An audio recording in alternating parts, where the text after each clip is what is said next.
এগুলো কি বাইরিতেছে আস্তে আস্তে। বয়ফ্রেন্ড আলামিনের কাছ থেকে 10,000 টাকা ধার এনে আহাদ আর তিশা যখন খাইতে পারতো না, খাওয়ার কষ্ট ছিল, একসময় তাদের খাওয়াও পাইতো না ঠিক মতো, তখন বয়ফ্রেন্ড আলামিনের কাছ থেকে 10,000 টাকা ধার করে এনে তিশার সংসার চালাইছে, তাদেরকে খাওয়াইছে আখি। আবার একটা কথার পারপাসে বলে সে তার কলেজ লাইফের বয়ফ্রেন্ড, সে এখনও তাকে ভালোবাসে। আর গত 2 দিন আগের লাইভে সে আখি তার মানে হিতাহিত জ্ঞান হারাই ফেলছিল। ওকে ফেক আইডি দিয়ে এমন খোঁচানো শুরু হয়েছে যেই কথাগুলো বাহিরের মানুষের জানার কথা না, সেই কথাগুলো যখন কমেন্টে আইসা বলা শুরু করছে, তাইলে আপনারা সাধারণ মানুষ বুঝেই নিতে পারেন ফেক আইডি দিয়ে কারা কমেন্ট করছিল আখিকে উত্ত্যক্ত করার জন্য। আর আরেকটা বিষয় বলি, পরিবারের ভিতরে যখন তৃতীয় ব্যক্তির মানে ঢুকে যায়, যে কোনো একটা পরিবারের মধ্যে নিজেদের মধ্যে যদি একটা তৃতীয় ব্যক্তি মাঝখানে ঢুকে যায়, তখন কিন্তু আখির বিষয়টা দেখেন, মানে ঘরোয়াভাবে ময়মুরব্বি দিয়ে শেষ না করে শেষ পর্যন্ত থানা পর্যন্ত গড়াইছে। তো হ্যালো, আসসালামু আলাইকুম, কী অবস্থা সবার? তো যারা যেখান থেকে ভিডিওটি দেখতেছেন, দেখলে অবশ্যই ভিডিওটাকে লাইক দিবেন এবং ভালো লাগলে চ্যানেলটা সাবস্ক্রাইব করে দিবেন। চলেন মূল বিষয়ে চলে যাই। এতদূর পর্যন্ত আসছে বা পৌঁছাইছে, তো এই ঘটনাগুলোর আসলে কি সুন্দরভাবে মীমাংসা করা যাইতো না যদি আহাদ আখিকে বিয়ে করে থাকে, তার ওয়াইফ মানে তার অরুটজাত সন্তান আখির পেটে আসছে, তাহলে তো সেই বিষয়টাকে এতদূর পর্যন্ত গোলাইতে দিত না। তো এখানে পুরা ওদের এই বিষয়গুলো দেখলে লক্ষ্য করা যায় যে আখি যে একটা বলির পাঠা হয়েছে, বা তারা যে আখিকে ব্যবহার করে আজকে কোটি কোটি টাকা ইনকাম করে নিছে এবং তা আখিকে বঞ্চিত করছে, এসব টাকা পয়সা গাড়ি থেকে সব কিছু থেকে বঞ্চিত করছে। বয়ফ্রেন্ডের বিষয়টা যাক, এখনকার সময় এসে বয়ফ্রেন্ড থাকতেই পারে, একটা সময় হয়তো ছিল, তো থাকার পরেও যখন ওদের সাথে রিলেশন নষ্ট হয়ে যায়, আহাদের সাথে বিয়ে হয়ে গেছে, তার মনে হয় হয়তো আখি তার বয়ফ্রেন্ডের সাথে হয়তো একটা সুসম্পর্ক ছিল বা কথাবার্তা হইতো। তিশার ঘরে যখন আখি আসে তখন এদের নাকি খাওয়া পড়ার এত অভাব ছিল, ডাল আলুর ভর্তা এগুলো দিয়ে দিন যাপন করতো তারা, এগুলো খাইতো নাকি কষ্ট হয়ে যেত। তখন আখি একটা কথা পারপাসে তিশা একটা ভিডিওতে বলছিল যে এখন তাকে সবাই চিনে, এখন প্রমোশন করতেছে, তোরে আগে কে চিনতো, তোরে কি কেউ চিনতো?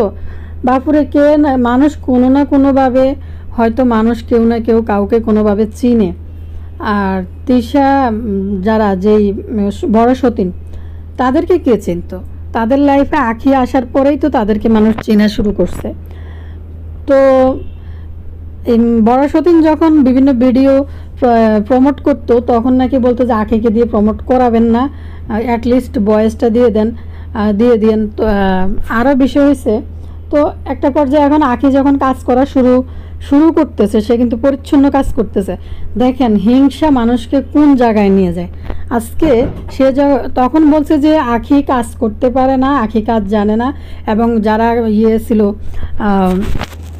ব্র্যান্ডের ওনাররা যারা ছিল, হেতারা যে বেগুন কইছে আখিরে দিয়ে কাজ করাইতে না, সে কাজ জানে না। আখি কিন্তু কাজ করে কিন্তু দেখা দিয়েছে তাকে দিয়ে কাজ হয় এবং তার ডিমান্ড আছে, মানুষ তাকে ডাকতেছে এবং সে সুন্দর বাসায় এবং সুন্দরভাবে ব্র্যান্ড প্রমোট করতেছে।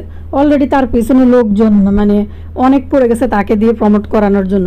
তো আখি যখন এটা প্রমাণ করে দিছে, তখন কিছু সংখ্যক ব্যক্তি আখিকে কিভাবে উস্কাইয়া তার মাথা হাইপার করে তাকে দিয়ে যে ব্যক্তিগত ভিতরগত যেসব কাহিনী আছে, যেমন বিভিন্ন বিষয়, তিশার ফ্যামিলির বিষয়, এগুলো কিন্তু আখি বলার আগেও তিশার কমেন্ট সেকশানে কিন্তু সাধারণ পাবলিক যারা আছে তারা কিন্তু তিশাকে প্রচুর পরিমাণ কমেন্ট করছে তিশার ফ্যামিলি নিয়ে, বাবা পরিচয় বা তিশার মার কী ব্লা কাহিনী, কিন্তু তিশার কমেন্ট সেকশানে কিন্তু জনগণ প্রচুর কমেন্ট করছে। তিশা আরও একবার বলছে যারা কমেন্ট করে তাদের বিরুদ্ধে আইনি ব্যবস্থা নেওয়া হবে। তারপর হয়েছে পাবলিক প্লেস, ভাই পাবলিকলি আপনি কাজ করবেন, এটা বাংলাদেশ, এটা অন্য দেশ না যে কে কী করলো না করলো কারো ব্যাপারে কেউ মাথা ঘামায় না, কিন্তু বাংলাদেশের মানুষ যখন আপনি পাবলিক প্লেসে কাজ করবেন সবাই দেখবে এবং তার মন্তব্য করার মতো যেহেতু একটা জায়গা আছে, ওই জায়গায় সে একটা যেটা বুঝছে যে সেটা জানে ওইটাই কিন্তু লিখে দিয়ে আসবে। হিতি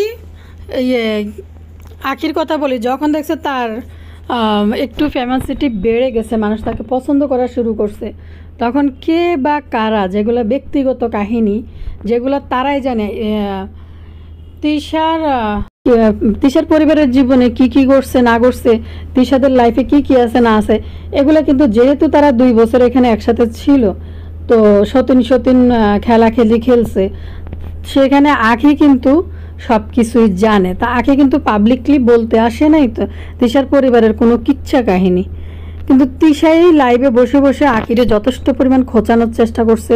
খোঁচাইয়া যখন দেখছে যে পাবলিকের মরিচ ডোলা, তখন তিশা একটু চুপ হয়ে যায় এবং ক্ষান্ত দিয়ে মানে শুয়া শুয়া কথা কইতে চলিয়েছে।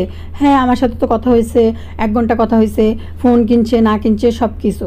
তো আখি ব্যক্তিগতভাবে যখন মানুষ তাকে আখিকে আবার কমেন্ট করতেছে যে তুমি নাকি ফোন দিছো এই দিছো, তখন আগে কিন্তু সত্যি কথা বলে দিছে যে আমি ফোন দিই নাই, তিশা আমাকে ফোন দিছে, যা করছে তাদের মাঝে সেটা কিন্তু বলে দিছে। তো কাহিনী হয়েছে যখন দেখছে আখির একটু ফেমাসিটি বেড়ে গেছে, তখন তিশা কি করছে, আখির ব্যক্তিগত জীবন কাহিনী নিয়ে, যেগুলো তিশারা ছাড়া আর কেউ জানার কোনো কথা না, তো সেই কমেন্টগুলো ফেক আইডি দিয়ে কাকে বা কারা, আপনারা বুঝে নিন কে বা কারা, আমি নাম নিলাম না, আকিকে লাইভের মধ্যে গিয়ে উত্ত্যক্ত করছে যে এই ধরনের কথা বলে তার মানসিকভাবে তাকে ইয়ে করে ফেলছে। মানসিকভাবে যখন তার কষ্ট হইতেছিল এসব কথাবার্তায়, তখন কিন্তু সে বিভিন্ন বিষয় কিন্তু উগলাই দিছে। সে যেগুলো জানতো তিশার ফ্যামিলির ব্যাপারে, সেগুলো কিন্তু জনগণের সামনে তুলে ধরছে। এখন এটার পরে আখি বড় সত্যিন তাড়াতাড়ি করে যায় জিডি করে দিছে থানায় আখির নামে। তো আমি এখানে বলবো, ভাই এদের পরিবারে কি কোনো ময় মুরব্বী কেউ নাই? তিশা বড় সতীন এতবার বাড়ছে যে সে তার লাইফে যা চাইছে, যেমনে চাইছে, সেটাই কিন্তু সে সাকসেসফুল হয়েছে সে তার লাইফে। কারণ সে তার লাইফে সে নিজে কোনোভাবে সাকসেসফুল হয় নাই, আরও 2টা মেয়ে, আরও 2টা সন্তানের জীবন নষ্ট করে দিয়ে, এবং বড় সতীনেরও লাইফে আরেকটা ইয়ে কালো অধ্যায় আছে, যেটা তার আগের আরেকটা বিয়ে এবং তার সন্তান ছেড়ে চলে আসছে। গতকালকের লাইভে, গত পরশু দিনের লাইভে যেটা আখি বলে ফেলছে যে সে তো একটা সাইডে আইছে, আমি তো সাইডে আইতে পারি নাই, তোর মতো এমন মা নাকি। তো ভাই এখানে দায় দায়িত্বগুলো কার বলেন তো আপনারা? এখানে দায় দায়িত্বগুলা যেখানে আমাদের গরিবের আরমান মালিক, তার 2টা বউকে ভালোবাসা সমানভাবে না পারলে তুমি বিয়ে করো কেন? 2টা বউর দায়িত্ব নিয়ে এই ঝামেলা তো সে চুকাইতে পারতো, এটা থানা পর্যন্ত যাইতো না। কাহিনী দেখেন, দীপার লাইফে এসে ঢুকছে বড় সতীন, দীপাকে সে এখান থেকে সরাই ছাড়ছে। এটা সরানোর পর আবার তার লাইফে আখি ঢুকছে, আখিকে দিয়ে তারা একদম ফেফে ফুলে যখন কলা গাছ হয়েছে, একদম এমনভাবে তার পিছনে লাগছে যে সে যেন নিজ উদ্যোগে নিজ দায়িত্বে চলে যায়। ঠিক নিজ উদ্যোগে চলে গেছে আখি। হিংসা করার মূল বিষয় কোনটা জানেন? হিংসা করার মূল বিষয় হয়েছে যে আখি যেহেতু প্রমোশন ভিডিওগুলো ভালো পাইতেছে, আখির পিছনে প্রচুর লোক আসছে এবং জনগণ আখির পছন্দ করতেছে, তখনই আখির লাইফে পুরানা ইতিহাস আলামিন নামক বয়ফ্রেন্ডের কাহিনী কমেন্ট সেকশনে ফেক আইডি দিয়ে কমেন্ট করা হয়েছে, যার কারণে সে হিতাহিত জ্ঞান হারাই ফেলে সে কান্নাকাটি করে তার যা মাথায় আসছে সে কিন্তু বলে দিছে। তাকে মানে দিনের পর দিন উত্ত্যক্ত করতেছে ক্যামেরার সামনে বসে। আখি কিন্তু বারবার এটাও হুমকি দিছে যে আমাকে ঠিকভাবে বাঁচতে দিতেছে না, আমাকে যদি বারবার এরকম করে আমার সাথে, আমি কিন্তু যে কোনো ডিসিশন নিব, আমি যদি মারা যাই তাহলে আমার ছেলের দায়িত্ব কী নিবে, আমার ছেলেটার কী হবে, তারা তো আমাকে বাঁচতে দিতেছে না। তো আখি এটাই বলল যে তার লাইফে তার ব্যক্তিগত জীবনে কি হয়েছিল এটা তার ফ্যামিলির মানুষরাই জানে, তিশারাই জানে। তাইলে এই আইডিগুলো কার? এই ফেক আইডিগুলো যে কমেন্ট করছে, এগুলা দিয়ে যে কমেন্ট করে তার ব্যক্তিগত পুরানা ইতিহাস কমেন্ট সেকশনে লেখা শুরু করছে। এখন মূল কথা হচ্ছে আখির নামে মামলা হওয়ার পর আখি মামলা কি একটা ইয়ে করছে, সাধারণ একটা ডায়েরি করছে, অভিযোগ করছে আর কি থানায় গিয়ে। তো এখন কথা হইলো আখি ভুল বুঝতে পারছে যে আমি অন্যের ব্যবসা প্রতিষ্ঠানে অন্যের ফেস থেকে আমি কথাগুলো বলা আমার একদমই উচিত হয় নাই। সাথে আরও ওই 2জনকেও জড়াইছে, যে নারী উদ্যোক্তা ছিল তাদেরকেও জড়াইছে এর মধ্যে।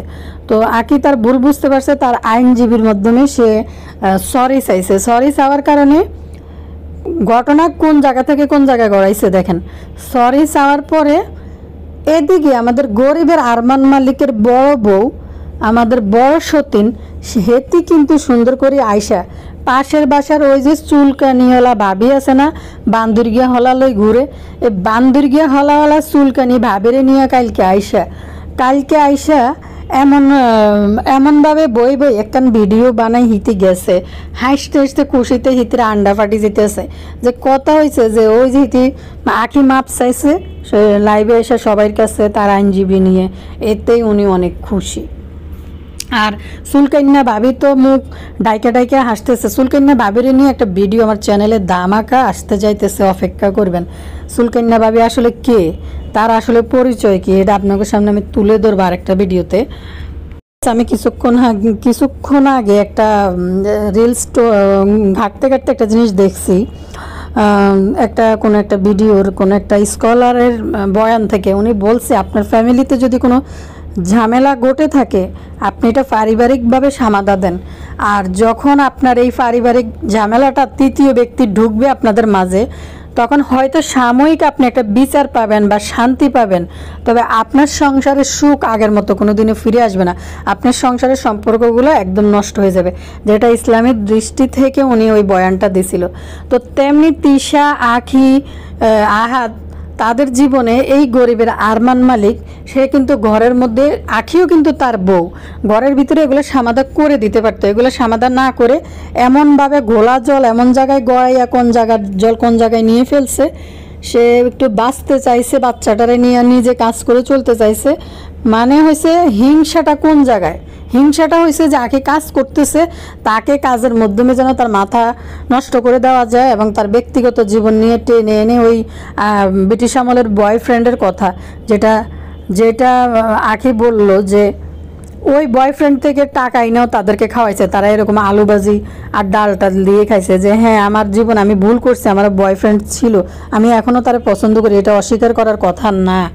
তো ওই ব্যক্তিগত কাহিনী আইনা তার মাথা দিছে উস্কাইয়া, এই জন্য সে তিশার মায়ের অতীত কাহিনী কি কাহিনী না কাহিনী সেটা তো আর আমরা জানি না। আখি বলার আগেই সাধারণ জনগণ আমাদের গরিবের আরমান মালিকের বড় ওয়াইফকে বা বড় সতীনকে প্রচুর কমেন্ট করছে মানুষে। তো এইখানে তখন তো মানুষ কি হলো না হলো, যেডি হলো, আখির নাম মুখ হয়তো বন্ধ করলো, সে হয়তো সরি চাইছে, বাট মানুষ যেটা জানার সেটা জেনে গেছে। আর অলরেডি বড় সতীন যে তিশা, সে যে কেমন, সে যে কে, সে যে কি, এটা কিন্তু অলরেডি সারা বাংলাদেশের মানুষ জেনে যায়। ভাই শখ কইরা কেনই বা স্বামীকে বিয়ে করাইতে যাবে এবং দুইটা নারী দুইটার বাচ্চার জীবন কিভাবে নষ্ট করে দিছে, কি সুন্দর করে একটার পর একটা বউ বিয়ে করে একটা মেয়ের জীবন নষ্ট করে চুপ করে বসে রয়েছে। তা আখিও কিন্তু তার বউ, তার কাছে একটা সন্তান আছে, সন্তানটাকে কিন্তু দেখতে যায় নাই, তারপরে তারা কিভাবে হ্যাপি আছে ওই হ্যাপিনেসটা সোশ্যাল মিডিয়ায় দেখাইতেছে। তো এখানে বলবো আখি যে তার হিতাহিত জ্ঞান হারাই মাথায়, মানে ও অতিরিক্ত রাগে উত্তেজিত হইয়া সে আখির বড় সতীনের মায়ের ব্যাপারে, ফ্যামিলির ব্যাপারে অনেক কিছু বলে ফেলছে। তো আখির আসলে অন্যের পেজ থেকে গিয়ে এগুলো বলা উচিত নয়। আখি বলুক আর না বলুক, বাংলাদেশের সারা জনগণ যারা এদেরকে চিনে সবাই কিন্তু অলরেডি এই তিশা বা তিশার পরিবার সম্বন্ধে সবাই কিন্তু অলরেডি জানে। এখন এই বিষয়টা হয়ে গেছে এরকম যে আপনার কাছে জোর আছে, ক্ষমতা আছে, আপনি পারবেন ওইটা বহন করতে, সেজন্য আপনি চলে গেলেন একটা থানায় যাই একটা জিডি করে তার মুখটা বন্ধ করলেন। যেহেতু আইনি পর্যায়ে চলে গেছে, আখি তার মুখ বন্ধ করতে বাধ্য হয়েছে। তখন ভিডিওতে আমি বলছি আখি মেয়েটা যথেষ্ট বুদ্ধিমতী এবং ঠান্ডা মাথা তার, সে কিন্তু যথেষ্ট ধৈর্য ধারণ করছে প্রথম থেকে। এই যে লাইভে এসে আখি কিন্তু তার চলে আসা নিয়ে একটা কথা, ব্যক্তিগত কথা, ইউটিউব ফেসবুকে কোথাও বলে নাই, কোনো কিছুই বলে নাই। ইউটিউব তো তার চ্যানেল নাই, ফেসবুকে কোনো লাইভে কোনো নিজের পেজ থেকে ভিডিওতে কোনো একটা কথা তাদের ব্যক্তিগত জীবন নিয়ে বলে নাই। তিশাই তাকে উস্কাই গেছে, উস্কাই যায় জনগণের। এমনিই তো তিশার জীবন সম্বন্ধে সবাই জানে যে দীপার জীবনটা নষ্ট করে দিছে কিভাবে, দীপার বাচ্চার। তো এই জন্য তো তিশাকে কেউ পছন্দ করে না। আর এক শ্রেণী আছে বিতর্কিত নোংরা জীবনযাপনই পছন্দ করে, তারা অবশ্যই তাদেরকে সাপোর্ট করবে এবং দেখবে। তো ভাই শখ কেন ভাই? আমি একটা জিনিস বলি যে হ্যাঁ, আখি মেয়েটারও দোষ আছে, তুমি কেন বিয়ে করছো ভাই? সতীনের উপরে আসে ভাই, বড় সতীনের এত শখে বা কেন যে তার স্বামীকে বিয়ে করাই দিতে হবে? একটা মেয়ের জীবন নষ্ট করে তাদের লাইফে ঢুকে, যেটা আখি তার ভিডিওতে বলছে যে পরকীয়া করে দীপার সংসারটা নষ্ট করছে, এসে ঢুকছে। তো এই গরিবের আরমান মালিকের অবস্থা দেখেন, একটার পর একটা বউ, একটার পর একটা সন্তানের জীবন কিভাবে সে নষ্ট করে, এবং সোশ্যাল মিডিয়ায় দাফুটের সাথে 50 লাখ টাকার গাড়ি হাঁকায় চলাফেরা করে। এদের সংসারে কি কোনো মুরব্বি নাই যেটা কি মীমাংসা করতে পারতো না? ওইটা না কইরা সে তার বাচ্চার মা, ছেলে সন্তানের মা, যে তাকে ছেলে সন্তান জন্ম দিছে, যেটা তাদের দুই ছেলে মেয়ে দুইটাই সমান। কারণ দুই সন্তানের ভিডিও থেকে একটা জিনিস হয়েছে, ছেলে মেয়ের মধ্যে যে একটা ব্যবধান আছে, তারা দুই জায়গা থেকে কিন্তু বলছে। তিশা ভিডিওতে বলছে যে আখির বাহাদুরি বাড়ছে ছেলে হওয়ার পর থেকে। আবার